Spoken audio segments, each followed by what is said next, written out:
อีหยังเลยนะพี่น้องเลยสามารถเฮ็ดได้บ่เพิ่นว่าเฮ็ดได้เนาะสามารถเฮ็ดได้กะโล่งอยู่วันนี้เนาะมีแต่ว่าเฮาก็ถามเพิ่นเรื่องค่าใช้จ่ายนำหั่นแหละพี่น้องเลยถามเพิ่นอยู่เรื่องค่าใช้จ่ายนำเพิ่นก็ว่าบ่เกินล้านเนาะบ่น่าจะเกินล้านเพิ่นอยู่ในประมาณนี้แหละเนาะประมาณ1,000-2,000นี่แหละอยู่ในประมาณนี้พี่น้องเลยประมาณ1,000-2,000 บาทเผื่อเฮาแลนนั่นแลนนี่นำหั่นแหละเฮาไปเอาบ่ได้แลนเฮ็ดเลยเด้เพราะว่าเฮาต้องไปเซ็นพุ่นมาเซ็นพี่นำเด้ประมาณนี่แหละพี่น้องประมาณนี้เนาะงามหลายพี่น้องนี่โอ้คักบัดนี้ถามเนี่ยพ่อได้งามบ่งามโยนขึ้นนี่พี่น้องไงมันก็บ่ดื้อน้ำมันติดเลยนะแม่มันติดเลย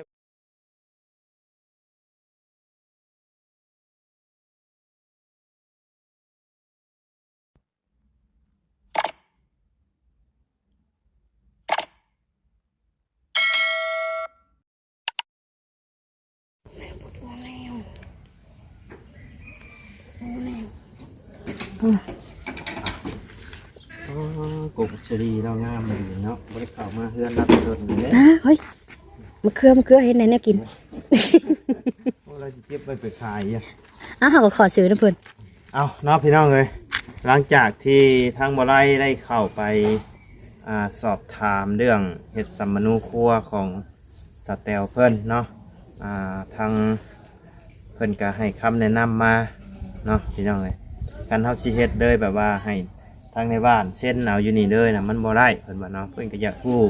ที่มาที่ไปของสแตลบ้านเกิดเมืองนอนอยู่ไสหม่องใดเมืองใดแขงใดเนาะพี่น้องเลยต้องไปเอาจุดกำเนิดเราก่อนพี่น้องเลยมาเนาะมีใบยั่งยืนใบเส้นห้องหับเนาะพี่น้องเลยบ่มีใบสัมมนูครัวตัวเก่าก็ได้เพิ่นว่าเนาะแค่ว่ามีใบทางนั้นเส้นมาบ้านเกิดเมืองนอนบ้านใดเมืองใดแขงใดมายั่งยืนน่ะทางในบ้านทางนี้เส้นหับเอาเนาะพี่น้องเลย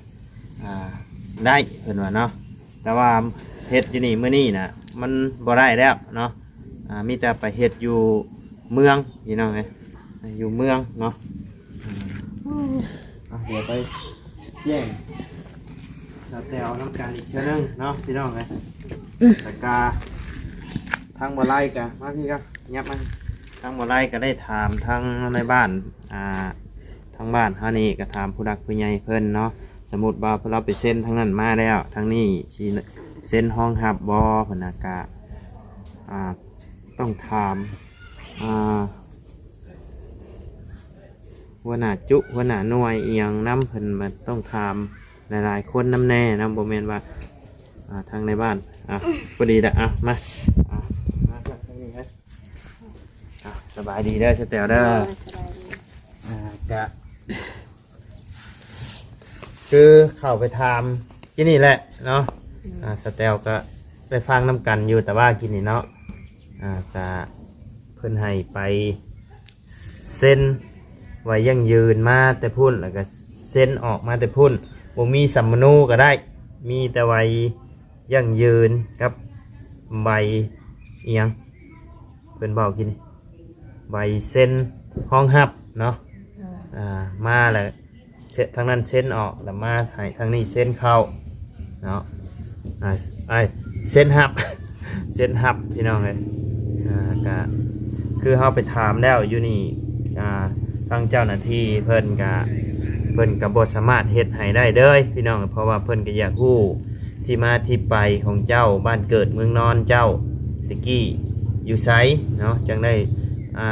คนผู้นี้ตะกี้อยู่ไสเป็นจังใดมาจังใดจังได้มาอยู่นี้นะเพิ่นก็อยากรู้เนาะเขาก็ต้องเฮ็ดตามขั้นตอนนั่นแหละพี่น้องเลยแต่ถามเพิ่นก็ว่าบ่ยากพี่น้องเลยเฮ็ดได้เนาะง่ายๆมีแต่ว่าไปเส้นอยู่พุ่น แลนเอกสารตามที่เพิ่นบอกมาเซ็นนี่แล้วก็ไปเฮ็ดอยู่เมืองก็ได้แต่ว่าตอนนี้เพิ่นกำลังลงมาเฮ็ดตามหมู่บ้านอยู่เพิ่นยังปิดอยู่พุ่นอยู่เนาะนี่แต่ว่า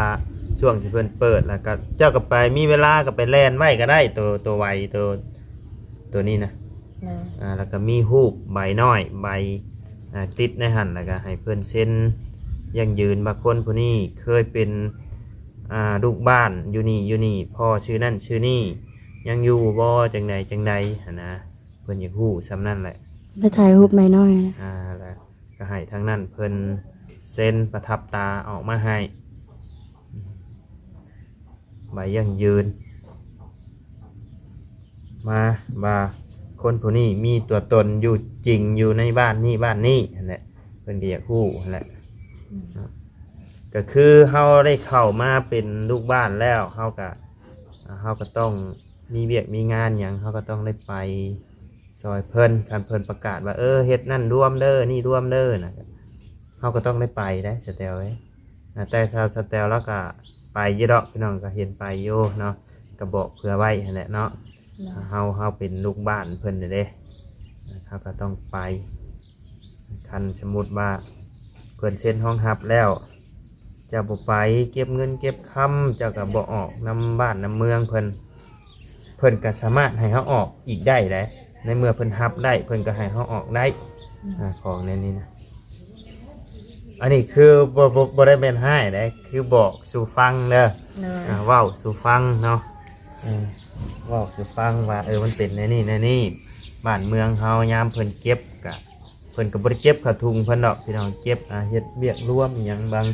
างเทื่อมีเวียกมีงานมีบุญมีศีลในวัดในว่าเพิ่นก็เก็บเก็บซื้อนั่นซื้อนี่นั่นแหละพี่น้องเฮ็ดบุญเก็บสร้างวัดสร้างว่าประมาณนี้แหละคือนี่ได้นี่พอไรได้สั่งละคั่วมานี่ตอนนี้ก็ยังขาดปูนเนาะสมมุติว่ามีปูนแล้วทางบ่ไรได้ถามทางอัน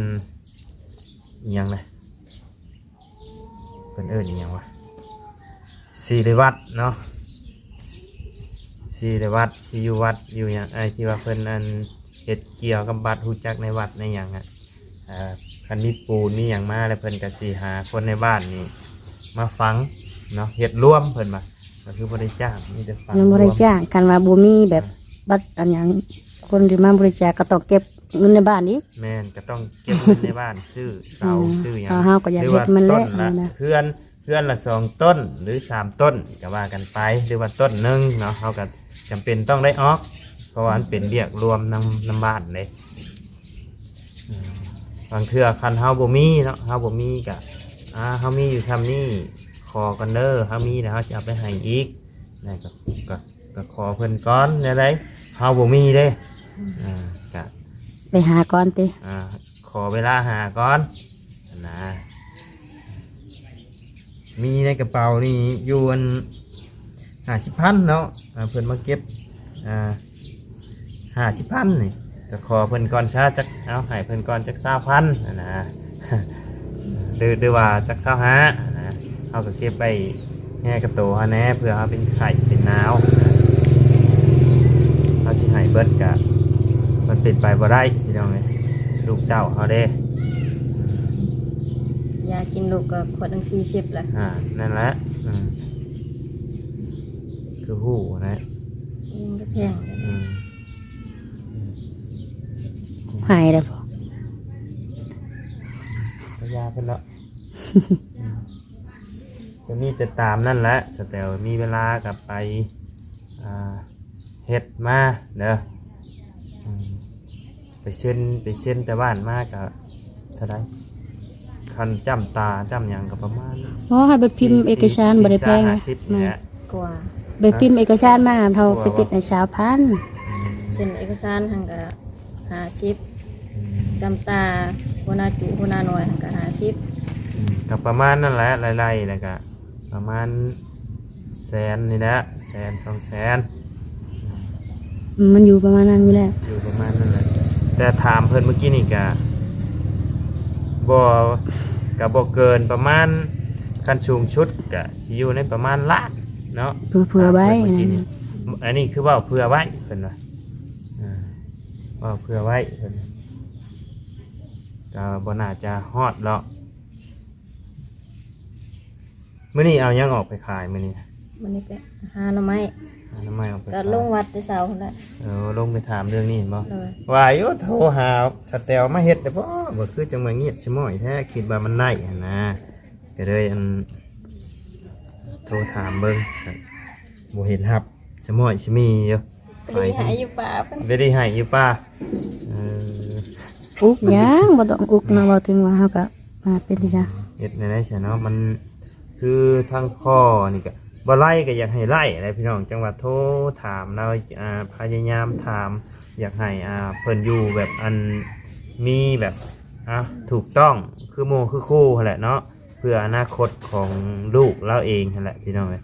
ก็อยากให้มีอันนี้เพื่อนดังบักใหญ่ถามหาใบสัมมโนบ่มีพี่น้องเอ้ยมันก็จักจังใดอยู่ได้เพื่ออนาคตลูกเฮาอีกลูกเฮาอยากทำอยากเฮียนใหญ่มาอยากเฮ็ดบัตรลงไทยหาเงินหาคำก็บ่ได้อีกมันทุกสิ่งทุกอย่างมันต้องขึ้นอยู่กับสัมมโนบัตรเสมอมันบ่ได้คือตะกี้ได้ตะกี้คือเพิ่นบ่ได้ไปใส่ได้แต่เสมอนี่ บ่ได้ใช้ไปไทยไปหยัง ไปไทยก็ลักลอบไปตะกี้ เลย ชั่วโมงนี่บ่ได้ชั่วโมงนี่ต้องบัตรอย่างเดียวเฮ็ดวัดเฮ็ดเบอร์ไปเอาจะไปเล่นไปเที่ยวเขาก็เฮ็ดบัตรไปสบายมันทันสมัยเลยเด้เอาจะไปลักลอบไปคือตะกี้มันก็บ่ได้นั่นแหละก็พยายามนี่แหละบ่ไล่เห็นเพิ่นมาก็เลยเอาถามที่แรกสแตลว่าเพิ่นไปถามแล้วเพิ่นบ่เฮ็ดให้แบบถามทั้ง เบ็ดหมดเลย ฮะ เบ็ดหมด แบตเบิดบ่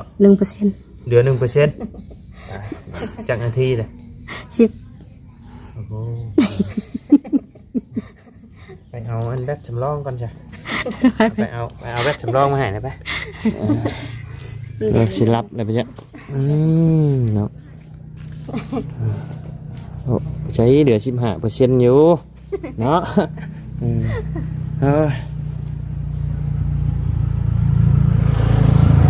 จักบอกไปหอดใส่อะไรกิน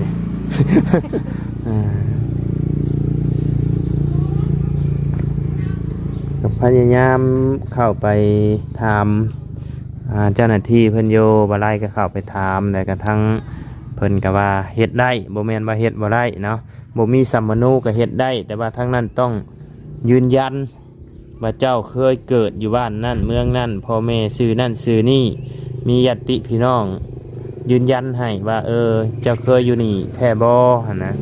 แล้วก็เฮ็ดใบยั่งยืนเซ็นออกมาแล้วก็ทั้งนี้รับเอาเพิ่นนะได้คือกันทีแรกนะคิดว่าบ่ได้เด้อบ่เจ้าคิดว่าบ่ได้เนาะแต่ที่นี่บ่ทั้งบ่ไล่กับสาบุญเข้าไปถามพี่น้อง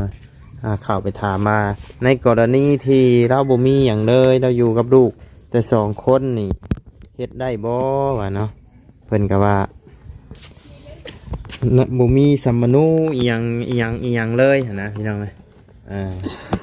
สามารถเฮ็ดได้บ่เพิ่นว่าเฮ็ดได้เนาะสามารถเฮ็ดได้ก็โล่งอยู่วันนี้เนาะมีแต่ว่าเฮาก็ถามเพิ่นเรื่องค่าใช้จ่ายนำเพิ่นแหละพี่น้องเอ้ยถามเพิ่นอยู่เรื่องค่าใช้จ่ายนำเพิ่นก็ว่าบ่เกินล้านเนาะ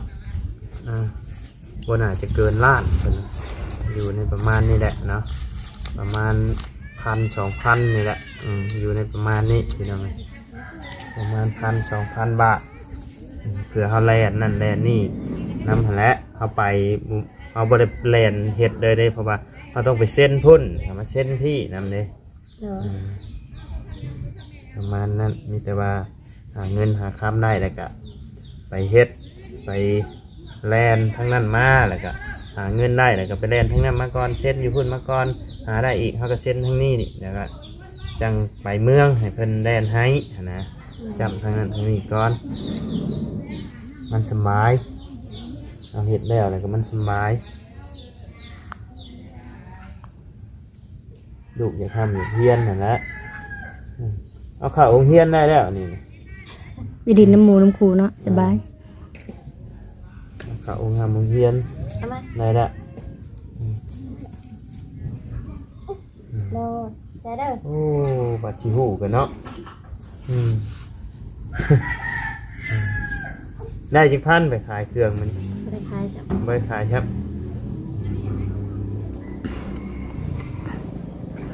ช่วงนี้ฝนตกน้ำไม้หลายไปก็เอาขายน้ำไม้ก็ขายบ่ได้ บริหารเฮ็ดปวกบ่เฮ็ดปวกออกบ่ บ่มี หมูมีเพราะว่าเฮ็ดปวกออกเลยบางม่วงจะเป็นบ่เสยแตวปีน นี่ ฮะ บ่เป็น ลงสิเป็นแค่นั้นเอียงนะฮะ เพิ่นเอาไปใส่รถลูกเพิ่นเอาไปใส่ละแกเด้อ นี่แหละนับมือใหญ่นี่คือทางพ่อเรากับบ่มีพี่น้องวัยยังกับบ่มีทางพ่อกับสามคนตกหล่นคือกันนะคันทางนี้มีนี่ยังว่าโอเคเนาะ เนาะ ยังว่าไล่ไอ้พี่น้องเลยอันนี้มาก็คือเจ้ากับเส้นเป็นว่าสามารถเส้นเข่าเจ้ากับลูก2 คนก็ได้เลยสมมุติว่ามีผู้มาเพิ่มนะครับก็ไปแจ้งเอาเพิ่นนะ บ่มีนม จะกินนม บ่มีนม บ่มีนมครับ ไปทำไปกินนม เดี๋ยวจะเอาเงินให้แล้วเดี๋ยวเจ้าไปชื่อเด้อไปบ่จะเอาเงินให้แล้วเจ้าไปชื่อเอาเด้อนมเด้ออยู่ห้านนี่เด้อโอเคบ่เด้อเอาเงินให้แล้วเจ้าไปชื่อเอาเด้อกล้องเท่าไหร่ กล่องใหญ่กล่องละ10 กล้องใหญ่กล้อง10บ่ บ่เพิ่นบ่ได้กินนมอันนั้น กินนมนี่ กินนมข้าวจี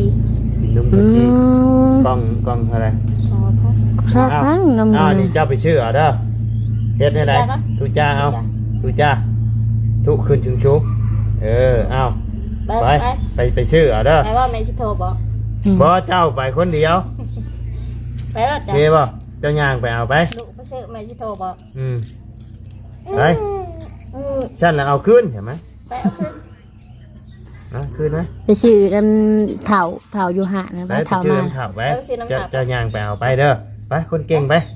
ไปซื้อหาดโตลูกบอกว่าขนมหาดไป ไป เอานมให้แน่ไปเดี๋ยวปังนึง ไป กราบไปอยาก เคยไปคนเดียวอยู่บ่ บ่เคย บ่เคยเดี๋ยวจังหน่อยฉันกินใช่ อดเอาเนาะ เอาไว้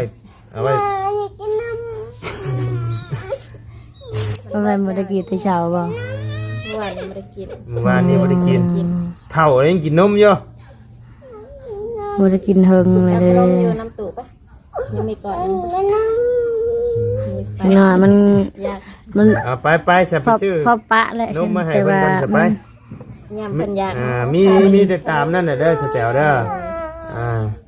มีเวลากลับไปเฮ็ดมาไว้ไปเนาะเมื่อยมือไปพาเพิ่นไปชื่อไป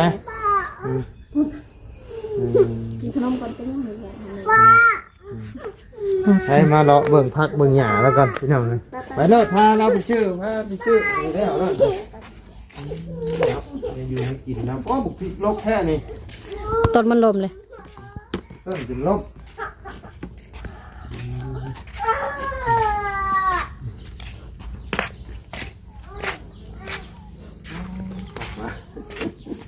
ดึกดีเลยพี่น้องเรื่องขยันนี่ยอมรับว่าขยันสเตลนี่พี่น้องแต่ว่าก็มีทางเอซีเพิ่นตำหนิมากอะตำหนิมาก็แม่นความเพิ่นอยู่เนาะบางเทื่อก็บริหารจัดการตัวเองบ่ถูกเนาะพี่น้องเลยเรื่องลูกมันนี่บ่มีมงติพี่น้องเลย ขอยังบ่ถือแล้วนะ เรื่อง เบิ่งนี่เต็มอยู่ติจะบ่มีมังกี้เงียบแต่จะช่างเป็นพี่ช่าง บ่เป็นหมักม่วง โอ้บ่มีหมูหุงเนาะ หุ่งกับบ่มี โอ้เป็นหมากแล้วเป็นนี่ ครับ หมูหุงเนาะ มี FC เพิ่นกันติมาหลายอยู่เรื่องสเตลอันนี้พี่น้องเลย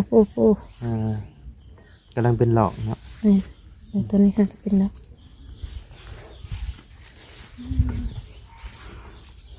นะเฮ็ดอะไรเสร็จพี่น้องเลยทั้งบ่ได้กะคนบ้านเดียวกันเนาะพี่น้องเลยกายไปกายมากะพ่ออยู่เนาะเมื่อเพิ่นมานี่บ่ได้ก็ต้องเอาลงไปถามขอคำแนะนำจากผู้ใหญ่เพิ่นเนาะว่าเฮ็ดแน่ใดแน่ใดพี่น้องเลยว่าได้บ่เนาะก็อยากให้เพิ่นได้นี่แหละเนาะบ่อยากให้เป็นคนเถื่อนบ่อยากให้เป็นคนตกหล่นนั่นแหละเนาะก็เลยถามเพิ่นเบิ่งพี่น้องป้าชาวพี่น้องเอ้ยสำหรับคลิปนี้กับทั้งบ่ไล่กับสิได้ขอจบคลิปปิดคลิปลงไปเพียงซ้ำนี้ก่อนเด้อพี่น้องเด้อพบเจอกันคลิปหน้าเนาะสำหรับคลิปนี้ลำลาเลยเด้อพี่น้องเด้อสบายดีเด้อเนาะไปมาพี่น้องเดี๋ยวมาเบิ่งกันหมองนี่เฮาบ่จำเป็นต้องปูก็ได้เนาะเฮาบ่จำเป็นต้องปูเอาลงมาปูไว้อยู่รุมทางนี้เพิ่นบอกพี่น้องเพราะว่าหมองนี่หมองเก็บเครื่องเก็บของอยู่แล้วเลยสีดึงลงมาอันนั้นบอกมาปูไว้หมองนี้นะแม่นเขาปูทั้งขน้อยมา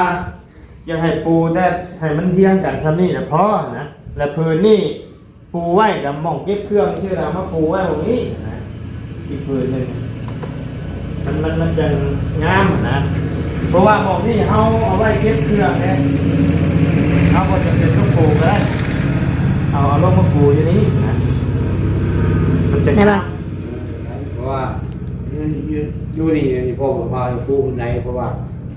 คนไปกันมากเขาก็มาขี่มังเหยียบใส่แม้แต่ว่าตัวนี้เขาต้องฮื้อไว้งานแล้วเขาปูได้ก็ได้นะแต่ตัวนี้เขาปูไว้เลยนะงานตัวนี้งามเพราะว่ามันในวันนี้บอกทั้งนี่บอกไว้เอาที่นี่บอกมันเทิงมันเทิงบอกฮะนั่นแหละอยากให้ยับมาเห็นเที่ยงกันเลยยับมาเห็นเที่ยงกันเลยเที่ยงกันเลยว่าต้องยับมาที่อีกแล้วมันเกิดเผาไว้ที่เอามานี่เขามาที่พอไว้ตัวนี้เนี่ยต้องพังไว้บอกเรื่องนึงก่อนที่พอว่าอย่าให้ปูแบบนี้นะปูหรือว่ามันเรื่องมาตามมาเรื่องเขามาในเพราะว่าอันนี้งามไปเลยที่พอคิดไปอันนี้ปูผมมามียังหรอกอันนี้คนนั่งอะไรมันก็วิ่งนั่งมันโค้งอะไรหรอกก็อยากเวลาแขกคนเพิ่นมาสบายไงมันงามหน้าตาลงมากับเวลาเนี่ยจะปูนะก็ได้แต่ทั้งพอแล้วมันจะปูลงเลยสบายเขาจะว่าจะสบายเมื่อยยังนะปูกับปูไว้เรื่องอะไรไม่ยากเขาไม่ได้พออย่างกันอย่างก็มีคือเนาะจะไว้ก็เลิศแต่ว่าทั้งขน้อยว่าทั้งแม่เพิ่นผู้ที่เพิ่นถวายเพิ่นอยากให้ปูลงมาหนีน้ำแต่นี่หันพอดีได้ป่ะตัวน่ะเต็มแล้วป่ะพอดีงามแล้วมั้งตัวนี้หันพื้นนี่สีลงมานี่บ่แม่น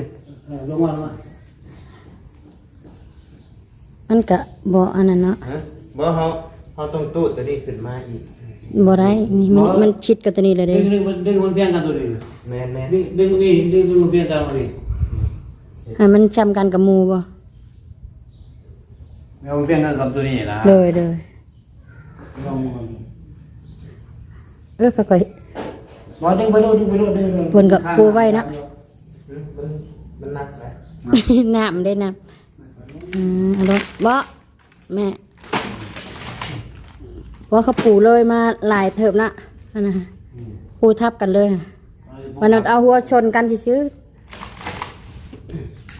โอ้เปียกน้ำโอ้เปียกครับว่าเป็นยังน้ำเพิ่นด่างมือเพิ่นยินมาเอาไปเรื่อยๆดึงมันพอเลยดึงไปโดดดึงได้แล้วบ่ดึงรู้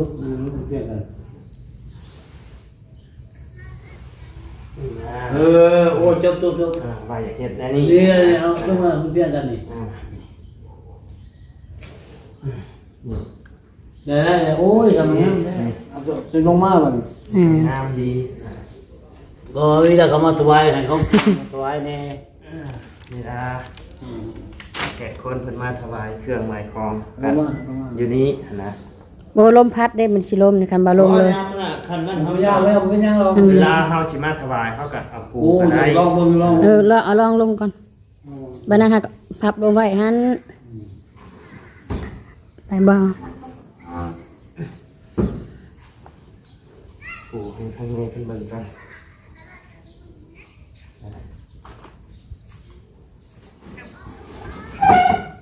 เมื่อกี้นี่เพิ่นนั้นเฮ็ดเบียดอยู่พี่น้องบ่ได้ก็ได้บ่ บ่ ได้ ได้แล้วบางทีแบบเดี๋ยวอยู่แบบยังตัวแป้งอยู่ตัวแป้ง เพิ่นยังเฮ็ดบ่แล้วได้ฮะก็บ่เป็นหยัง มันจะงามนะ โอ้ยงามมันงามบาดนี้ นี่ คันเต็มนี่ให้งามคักเนาะลุงปู่ งาม โอ้ยงามยังบาด เวลาเพิ่นมาถวายกัน ซื้อแล้วที่นี่นั่นแหละบ้านนี้เราบ่ยังหรอกให้บ่เพิ่นบ่ นี่แหละพี่น้อง ได้รู้ว่าได้ ประมาณนี้เนาะงามหลายพี่น้อง แล้วแบบ นี่โอ้คักบัดนี้ บ่ ถามเนี่ยพ่อแล้วงามบ่ งามบ่โยนขึ้นค่อยครับ นี่พี่น้องไง มันก็บ่ดื้อน้ำมันติดเลยเนาะ แม่มันติดเลยมันบ่ได้ดื้นได้สร้างแบบโตบ่ดื้นมาเด้ มันเกาะนี่เลยเกาะปูนี่ งามพี่น้องเลย เอาโอ้งามเลยแรกเอาอยู่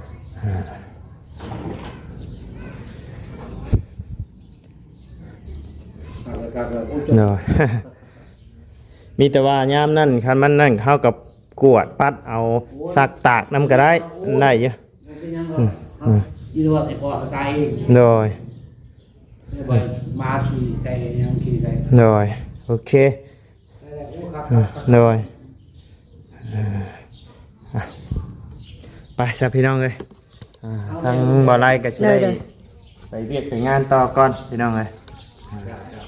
สำหรับคลิปนี้ก็ดำหน้าเลยเด้อพี่น้องเด้อมาต่อกันหน่อยหนึงเนาะ ไปสบายดีเด้อพี่น้องเด้อไป